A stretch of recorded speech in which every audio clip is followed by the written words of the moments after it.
Hello there everybody, Jordan back again with another video, and today is going to be another top 10 video, and this is going to be my top 10 worst horror tropes of all time. Now I probably could have done a list of about 15 or 20 to be honest, but I'm just going to do a solid list of 10 here. These are things that either take me out the movie or make me roll my eyes, shake my head at what the director decided to do with certain scenes in horror films here that would make you question yourself if you were the character in this movie, if you would do the same thing. So I just thought it'd be a little bit of a fun video, just able to get some things off my chest here. And some of these range from movies that used to do it years ago to movies that still do it today. You know, there's no getting away from these sort of little horror tropes when they're so prevalent in movies that even some of the best horror movies of all time have these in. So let's get into it now with number 10. Number 10 is going to be no phone signal or the battery dying on your phone. Now, don't get me wrong, this must be really hard for horror writers these days to write out the phone from the scene.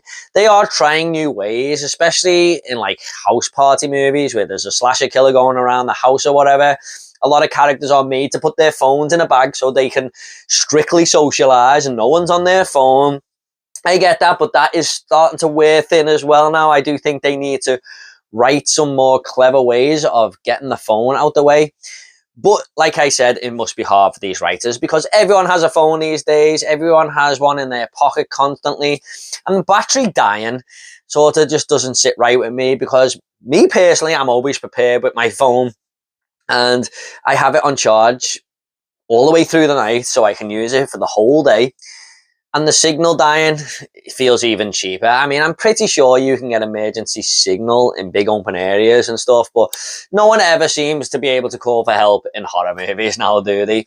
And it just grates on me a little bit where you're begging them to get on their phone and find help, and they never kind of do it, or when they do, you know what they're going to be looking at on the screen. It's either a dead phone or no signal. So yeah, I thought I'd put that at number 10 because it can be forgiven a little bit, because I do think the writers these days have a little bit of a hard task with that one. Number 9 is going to be telegraphed jump scares, especially ones that involve sound.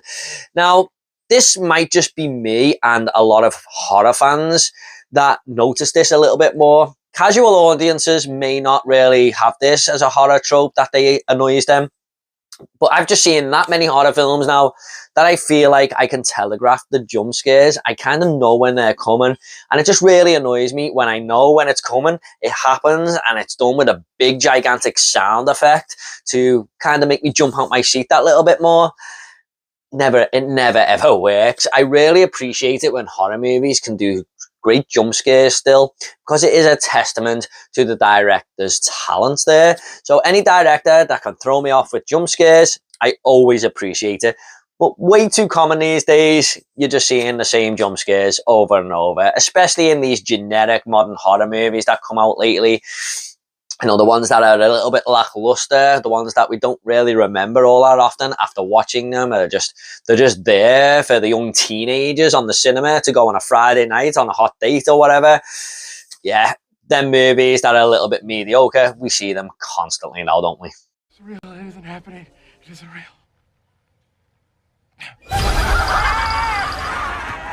Number 8 is going to be the knowledgeable old woman. Now, I've spoken about this one a lot lately in my horror reviews because it just seems to be constantly happening in modern horror films. Recently, last month, I watched Whistle, where it really happened again, and I knew that it was going to happen because of the whole formula and setup around the story. It's basically a formula that they use a lot now. It's not just the old woman. I'm just using that for context. It could be an old man, it could be a younger character, but it is mostly an old woman who's been there. And what I mean by that is characters will have a curse put on them or something bad's going to happen to them, and they try and figure it out, but they go and see the old woman who's been there before, knows all about it, and tells them about how to overcome it and everything, and by the end of the movie they try to overcome it. That's the formula for so many horror films these days. Smile does it. Even though I like Smile, that does it, but it does it in a much better way. However, there's been movies like Tarot, Night Squirm, like I said, most recently Whistle, that just constantly use this formula. Just shaking up it a little bit by having different deaths or different ways of this curse coming after them. But really, when you boil it down, it's just the same movie with a different skin on. So yeah, this formulaic path we're seeing constantly these days, it's really annoying. However, movies have done it from way back when. Sam Raimi's Drag Me to Hell done it, and that's a really cool movie. Stephen King's Thinner is another one. So there are movies that do this that I like. I just feel like I'm seeing it a lot more these days. Number 7 is going to be side characters who don't listen. I've seen this so many times in horror movies where a character has gone through hell and they've finally escaped out into the open, and they run into a character, usually a police officer, and tell them that this killer is chasing them. They need to get out and get in the car and just go. And this person, this side character, is always like, hang on, just calm down a little bit there. Just calm down, breathe. You know, tell me what happened. The next minute, they're fucking dead. You know, they're either shot in the head or stabbed up or whatever. And it just goes nowhere. Every time the main protagonist runs into one of these characters, I just know what's coming. So, yeah, that one is one we see a lot as well, really. It just feels like it's just another character to be cannon fodder for the kill count. Number 6 is going to be running into buildings. Now, this one has really always annoyed me, because if I was a movie character being chased by a horrible, sinister villain, the last thing I would do would be run into a building that is usually not well lit and no one's there. You know, so you could just be cornered at any moment. Surely you are better out in the open. You got more chance of running into people. It just really bugs me, this one. The Texas Chainsaw Massacre remake from 2003 does this. She runs into the slaughterhouse at the end. It's like, that's the last place I would run if Leatherface was chasing me. So, yeah, this one is, it just doesn't make sense to me. You would way better be running towards a road or something, you know, or anywhere where you will not be cornered and have more of a chance of bumping into someone who may be able to help. But it probably would usually be one of them side characters from no, number 7 that I spoke about there. Number 5 is going to be not turning on the lights. Now, the movie that I can remember doing this the most was the Stephen King adaptation from a couple of years ago, The Boogeyman. That film was just constantly dark. Characters were in peril, the two sisters trying to protect each other, and they never turn the light on. The kids as well, and they just never turn the light on. But I see this in so many movies. If I got up in the middle of the night and I heard a loud noise or something was creeping me out, the first thing I would do is turn the light on, because I'd be like, this is too creepy, it's too dark, anything could jump out at me. I would be turning the lights on, and lots of characters just make the silly decision of leaving the lights off just to add to the tension for the audience and everything, but that never works for me, because all I'm doing is, what are you doing? Why are you walking around in the pitch black? So that's another one that really just grinds my gears as well. Number 4 is going to be not taking off the mask. Now, a lot of these whodunit horror movies have this problem where a character is down and it's like, okay, you can end this whole thing now by finding out who it is. Just take the mask off. Scream 2, the perfect example, where Sydney and her friend are trapped in the car. Ghostface is down. He's knocked out, and they're climbing over him in the car. Now, don't get me wrong, that is a tension-filled scene.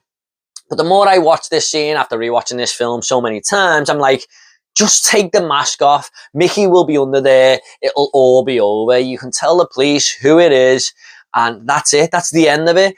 But no, they just get out the car and run away. And then Sydney actually goes, oh, I need to run back and take the mask off. I need to find out who it is. Something she should have done straight away.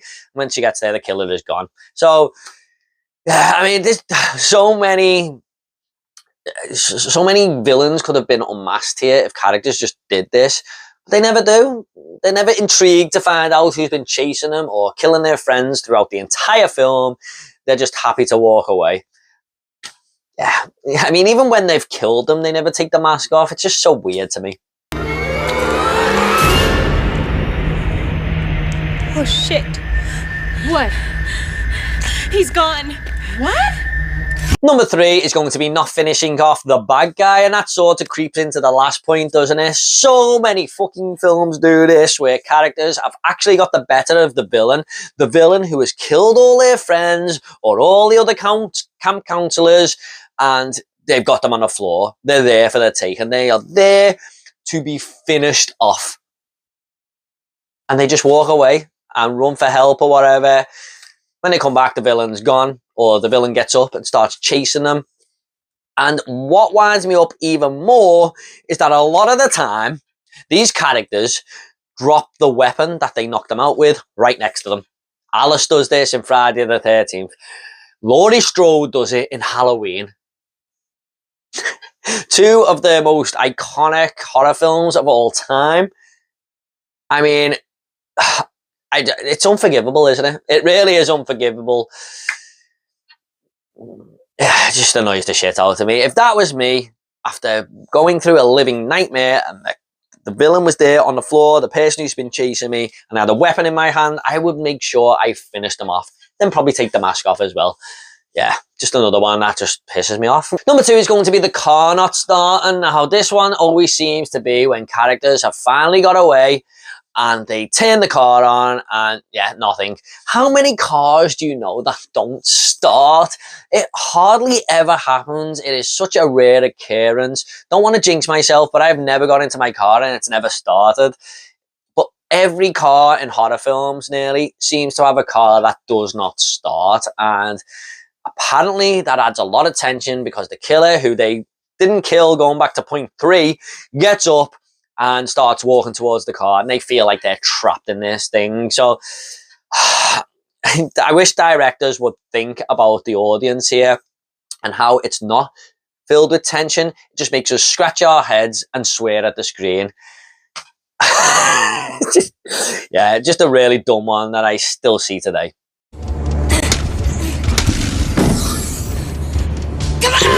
Number 1, though, is going to be the injured leg, or the character falling over as they're being chased. This will probably always be my number 1. I've just recently seen this in the latest slasher film, Dolly. It still happens today in many, many slasher films. So many injured legs, and it never, ever ramps up the tension for me. Ever. I have never been scared or never looked away or covered my eyes or jumped out my seat when a character has fell over and injured their leg whilst being chased. All I've ever done is roll my eyes. It is the cheapest horror trope you can ever do.